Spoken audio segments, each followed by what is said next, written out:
भक्तों को जय श्री राम।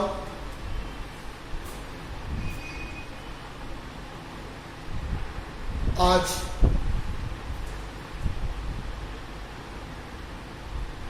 22 तारीख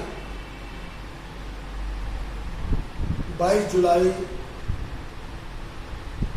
2022 दिन शुक्रवार आपके बीच विराजमान हूँ। आज अपने मन की बात करना चाहता हूँ आपके साथ। मन में बात आई तो बात करनी चाहिए। आजकल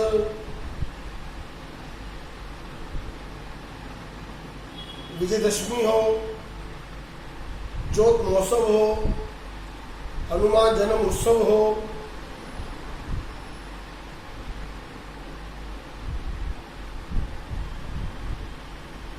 इन पर महाराज बनने का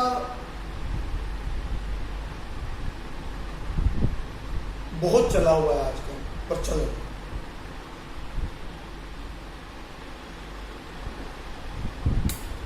एक बच्चा बनता है तो दूसरे बच्चे के मन में भी आ जाती है कि मुझे भी ये बनना है, मुझे भी ये कार्य करना है। और बच्चों की आयु लगभग 18 वर्ष से लेके 25 वर्ष के बीच की अधिकतर होती है, मेरा अनुमान। क्योंकि जब मेरे ऊपर कृपा हुई थी तब मेरी आयु 52 वर्ष थी, लेकिन बच्चों में आजकल ज्यादा है। अब उसका कारण क्या है वो तो मेरे राम जी जानते हैं, मैं नहीं जानता।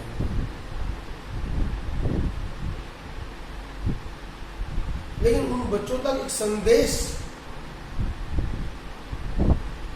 पहुंचाना बहुत जरूरी समझता हूं। जो 18 से लेके 25-28 के अविवाहित बच्चे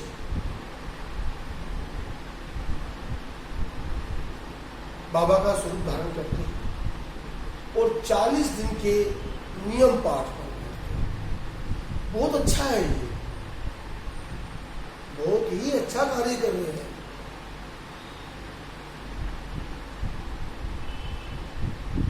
कम से कम 40 दिन तो इधर उधर के कार्य छोड़कर प्रभु की तरफ ध्यान लगाएंगे। लेकिन उसके साथ साथ में एक बात और भी कहना चाहूंगा। जैसे हमारे बुजुर्ग हमें कहते आए हैं कि बेटा अगर 1 रुपया कमाते हैं ना, 1 रुपया, तो 80 पैसे तो खर्च कर देना, लेकिन 20 पैसे दुख सुख के लिए बचा के रखना। ये हमारे बुजुर्ग कहते हैं।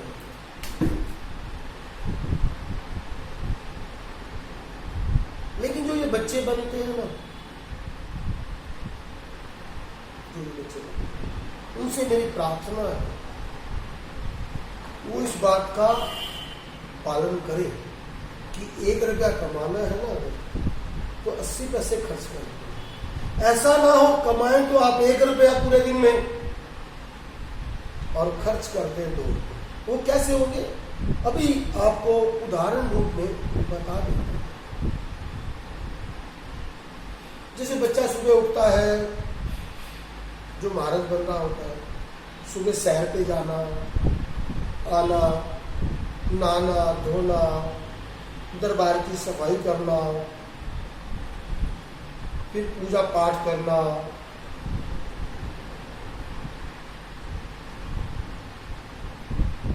फिर शाम को फिर अभ्यास करना, फिर रात को फिर पूजा पाठ करना। अभी मैं वहीं आऊंगा 1 रुपया कमाने के लिए। ये जो पूजा पाठ करना ये आपकी कमाई है। 40 दिन में आपने कमाना है। अब कितना कमाना है वो आपको मालूम है। 1 रुपया कमाना है, 2 रुपये कमाना है, और उसका कितने प्रतिशत खर्च करना। खर्च तो आपका होगा ही होगा, उसको कोई नहीं रोक सकता। खर्च क्या है वो बता देता हूँ। खर्च क्या है? जो महाराज के दाएं बाएं साथीगण सेवा करते हैं, वो जितनी महाराज के ऊपर सेवा करेंगे ना, वो आपका खर्चा हो रहा है। जितना पुण्य आप कमा रहे हैं, उस पुण्य में से वो आपका खर्चा ले रहे हैं।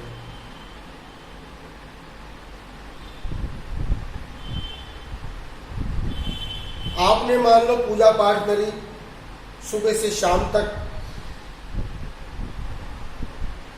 राम जी को याद किया, तप किया, व्रत रखा।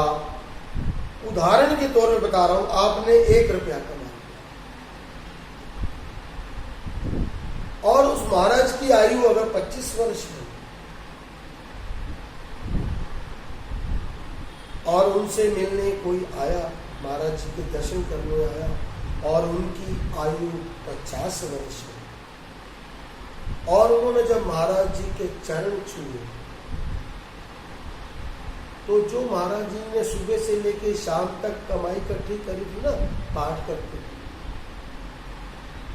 तो 50 पैसे आपके लिए 50% जो आपने तप करके कमाया हुआ था, वो आपके चरण स्पर्श, उनके चरण स्पर्श करते हुए।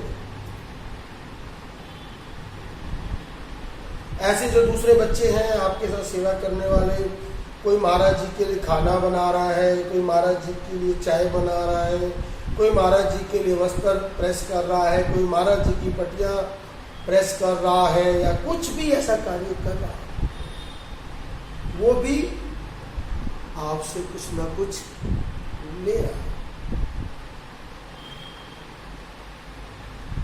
बहुत पते की बात बता रहा हूं, समझने का प्रयास करें। अब आपने करना क्या है?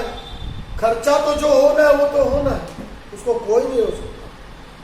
मान लो कोई आया आपके पास आपके दर्शन करने के लिए, आपके चरण छुए उसने, आप उसको मना तो नहीं कर सकते, वो आपसे ले गया, वो आपसे ले गया। आपकी जो सुबह से लेकर शाम तक की जमा पूंजी इकट्ठी करी आपने,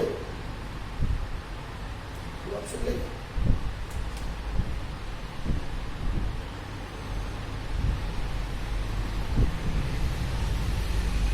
महाराज बनने वाले बच्चों, मेरी आपसे हाथ जोड़कर प्रार्थना है कि आप जितना ज्यादा से ज्यादा तप, पाठ, प्रभु की तरफ लगन लगा सकते हैं उतना ज्यादा, क्योंकि वही आपकी एक जमा पूंजी होगी 40 दिन में। खर्च तो आपके होने हैं, जिस दिन पूर्वाभ्यास होगा उस दिन भी दुनिया आएगी आपके पास। मान लो 20 दिन बाद आपका अभ्यास है, आपने 1 रुपया रोज कमाया, 1 रुपये का जो तब करके, मैं पैसा कम, मेरा कहने का मतलब उदाहरण पैसे का सिर्फ इसलिए देना है कि आपको बताना, तब पाठ करना है जो आपने। मान लो आप रोज प्रभु से 1 रुपये का तप कर रहे ले रहे, 20 दिन में 20 रुपये का तप इकट्ठा किया, और जिन पूर्वाभ्यास हुआ उस दिन आपसे 40 रुपये का खर्च हो गया। खर्च मतलब पाठ का, जैसे आपने पाठ किया, आपके अंदर वो पावर, वो शक्ति बाबा की आई, और जो आपके पास आई, जिन्होंने आपके चरण स्पर्श करे, जिन्होंने आपसे आशीर्वाद लिया, और वो 40 रुपये खर्च करके ले गए, आपका खर्चा ले गए, तो आप 20 रुपये कर्जदार हो जाएंगे। खर्चा आपका होगा, ये मैं बता रहा हूं आपको, खर्चा आपका होगा। पूंजी कैसे इकट्ठी करनी है ये सोचिए। खर्चा तो होना है, रिहर्सल वाले दिन भी होगा, जिस दिन जोत महोत्सव पे आप हरिद्वार पे जाएंगे जोत प्रवाहित करने के लिए गंगा मैया को, तब भी होगा। दशहरे पर होंगे तब भी होगा। और हनुमान जन्म उत्सव पर होंगे तब भी होगा, खर्चा तो होगा। अब बात आती है कि वो जमा पूंजी कैसे इकट्ठी करें, कि जो जमा पूंजी और खर्च का बैलेंस भी बना रहे और अपने पास भी कुछ बच जाए। तो वो जमा पूंजी कैसे करनी है? जितना ज्यादा से ज्यादा पूजा पाठ कर सकते हैं ना, कीजिए। और अगर आप समर्थ हैं,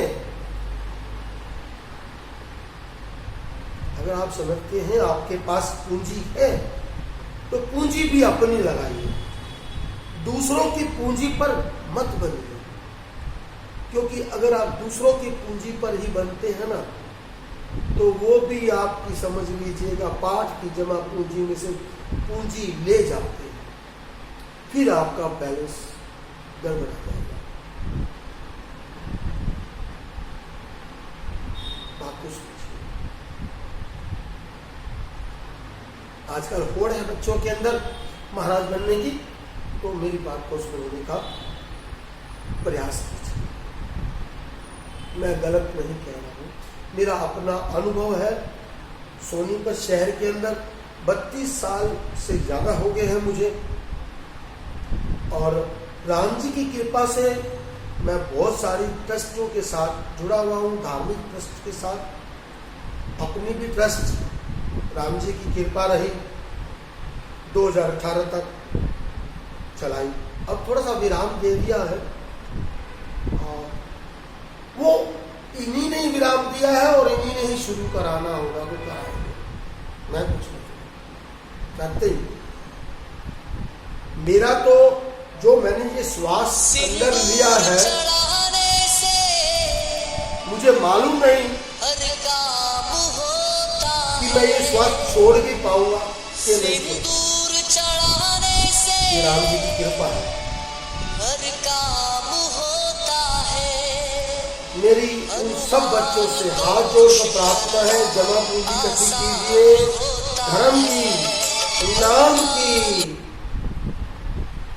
धर्म की नाम की जमा पूंजी इकट्ठी कीजिए। मैं वो लक्ष्मी वाली पूंजी के बारे में नहीं बोल रहा हूं आपको, नाम की, प्रभु नाम की, मेरे श्री राम की, उनके नाम की जमा पूंजी इकट्ठी कीजिए। क्योंकि खर्चा आपके सिर के ऊपर है, खर्चा मंडरा रहा है। पूर्व अभ्यास वाले दिन भी, जोत महोत्सव पर भी, विजयदशमी पर भी और हनुमान जन्म उत्सव पर भी खर्चा सिर पर मंडरा रहा है। प्रभु नाम की जमा पूंजी इकट्ठी कीजिए, जितनी अधिक से अधिक इकट्ठी कर सकते हैं कीजिए। प्रभु का सिमरण कीजिए, प्रभु का सिमरण कीजिए। सब बेड़ा पार वही करते हैं, वही करने वाले हैं। मेरा व्यक्तिगत रूप से किसी को भी ठेस पहुंचाना मकसद नहीं है। व्यक्तिगत रूप से कोई भी अपने ऊपर इसको ना ले, सिर्फ एक जन संदेश के लिए मैं ये पूछा, आपसे बात करता हूं। अगर बात करते समय मुझसे कोई गलती हो गई हो तो मुझे क्षमा कर देना। मैं कान पकड़कर अपने राम जी के आगे नाक रगड़कर क्षमा मांगता और आपसे भी क्षमा। अगर मुझसे कोई गलती हो गई हो तो मुझे क्षमा कर देना। Suresh Kumar Chawla, Sonipat, Haryana, Bharat. Mobile number 9416468681 and second mobile number 9813141289। जय श्री राम। सभी भक्तों को जय श्री राम, जय श्री राम, जय श्री राम, जय श्री राम।